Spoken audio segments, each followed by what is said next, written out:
Welcome to another deep dive.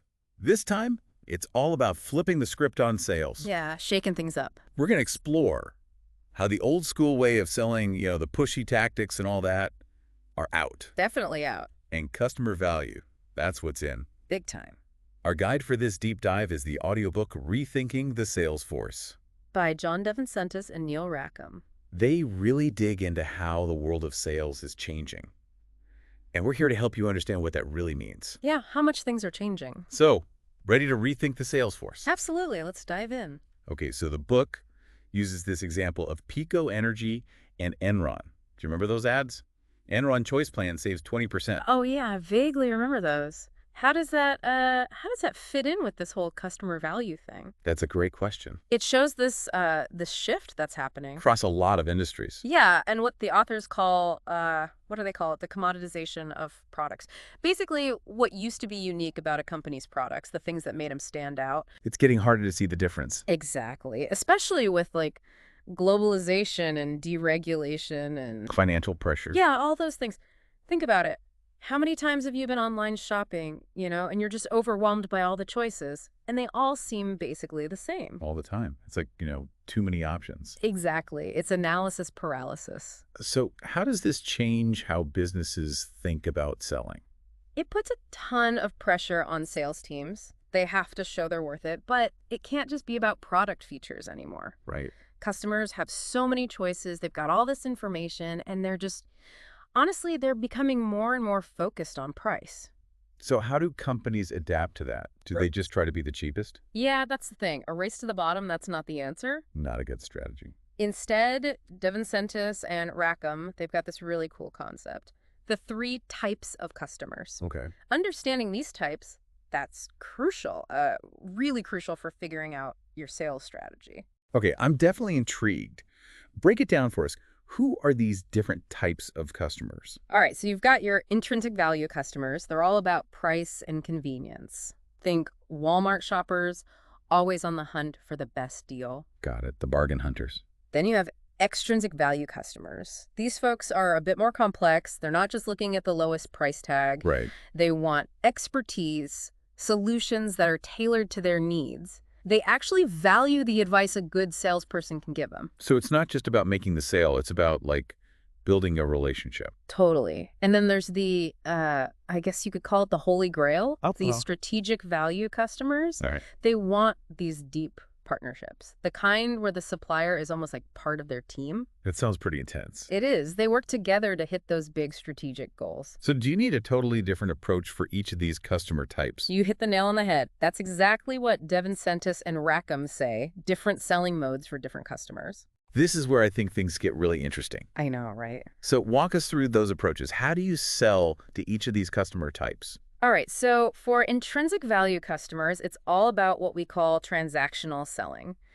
The key here is to make buying as easy as possible. Smooth, efficient, focus on competitive pricing, and don't make them jump through hoops to make the purchase. So no long sales pitches, just get straight to the point. Exactly.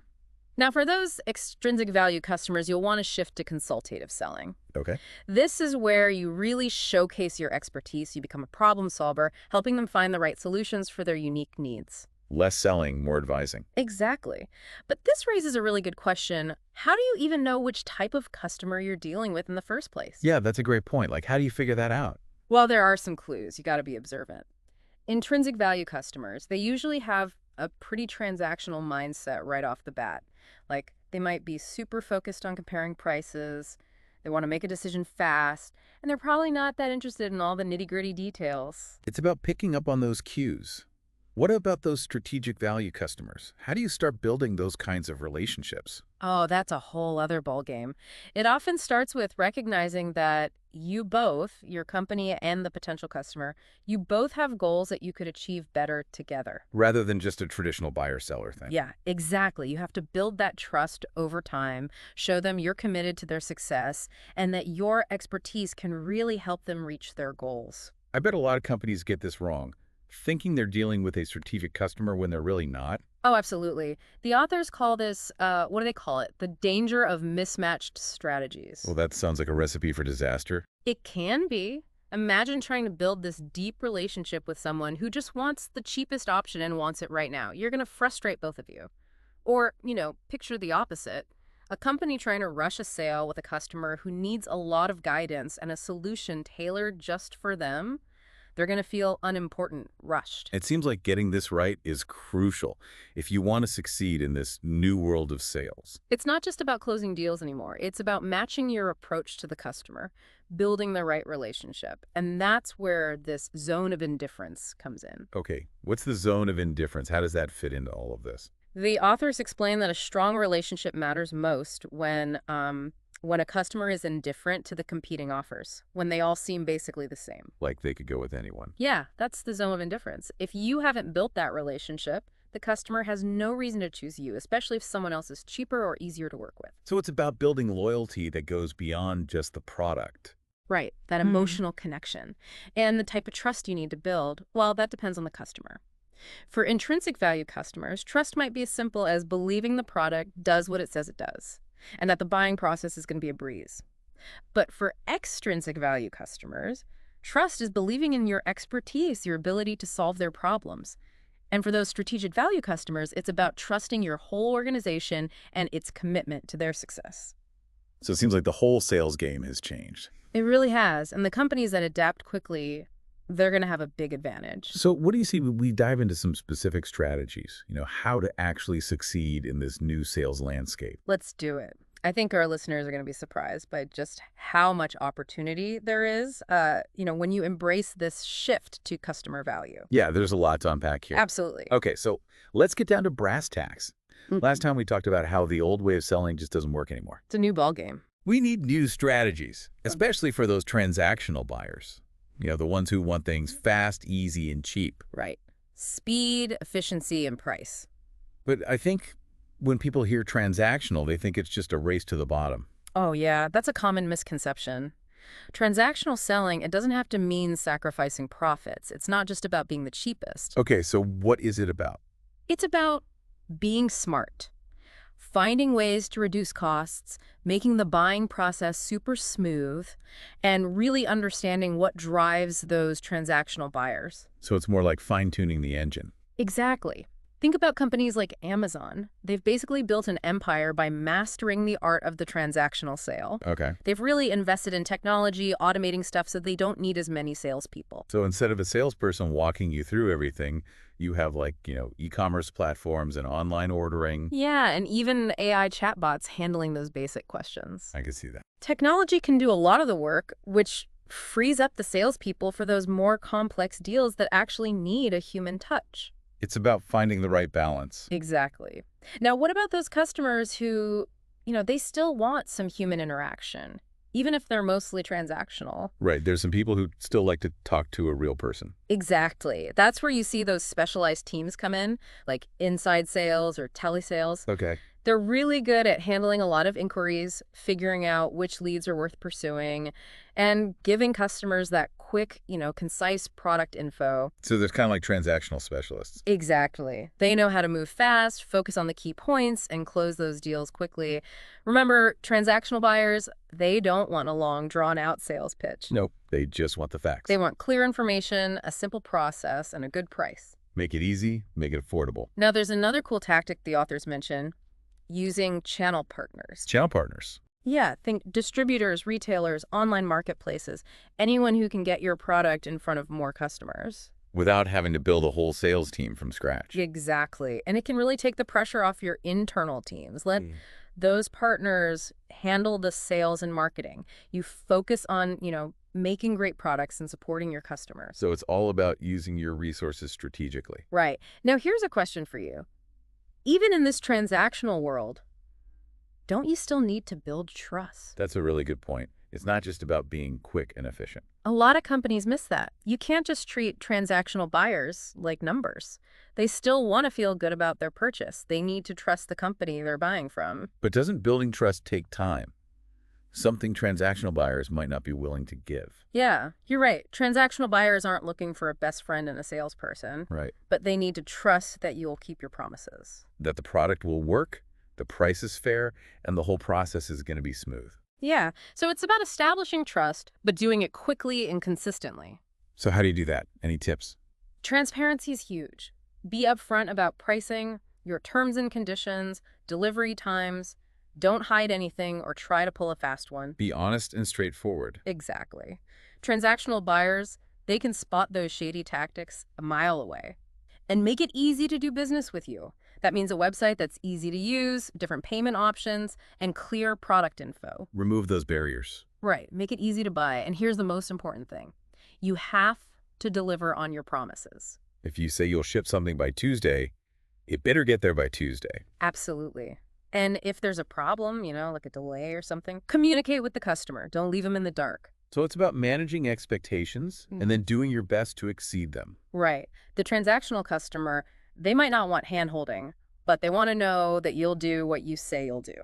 It sounds like mastering the transactional sale is a real art. It is. But here's the good news. The rise of the transactional customer, it's not a bad thing. Right. It's actually a chance to get creative, streamline your operations, and find new ways to create value that these buyers really respond to. So it's not all doom and gloom. It's an opportunity.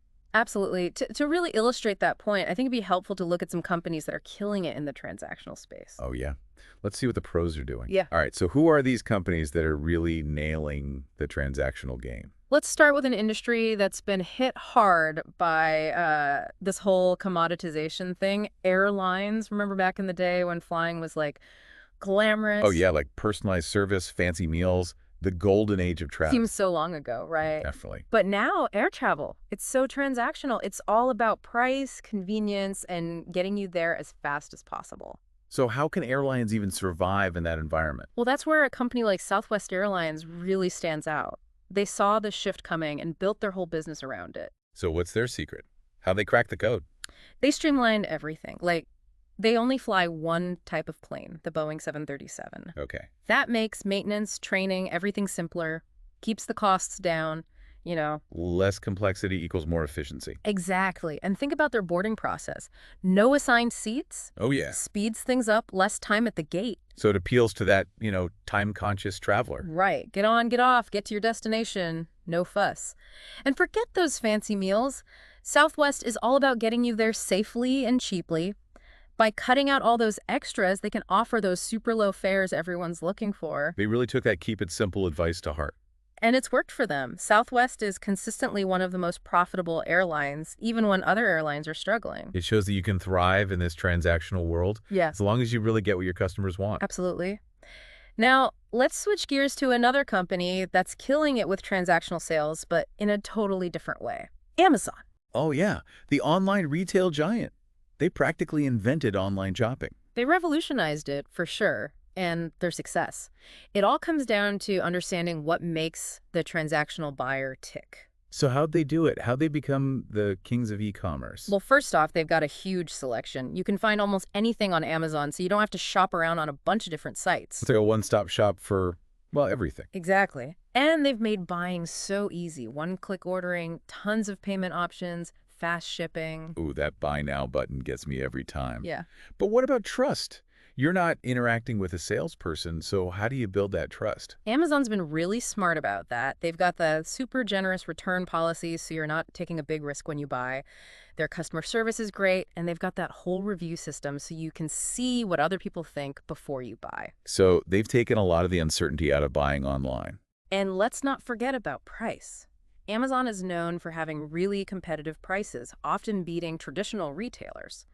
They're checking all the boxes for the transactional buyer: selection, convenience, trust, and, of course, value. It's amazing how they've built a global empire around those ideas. And, well, for our last example, let's take a trip to Costco. Oh, Costco, the land of bulk buying and, those giant teddy bears. Exactly. Costco has a really unique approach. That membership thing, the warehouse style, it appeals to a very specific type of buyer. Someone who loves a deal and doesn't mind buying in bulk. Right. They're all about offering value at scale. So how does that translate into a winning strategy? First, they limit their selection. They don't try to sell everything under the sun. Makes sense. This lets them buy in huge quantities, which means they can offer lower prices. So less variety, better deals.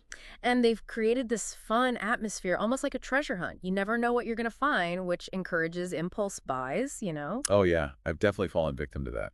Those aisles are dangerous. And that membership fee, that creates this feeling of exclusivity and encourages you to shop there more. You want to get your money's worth. And their prices.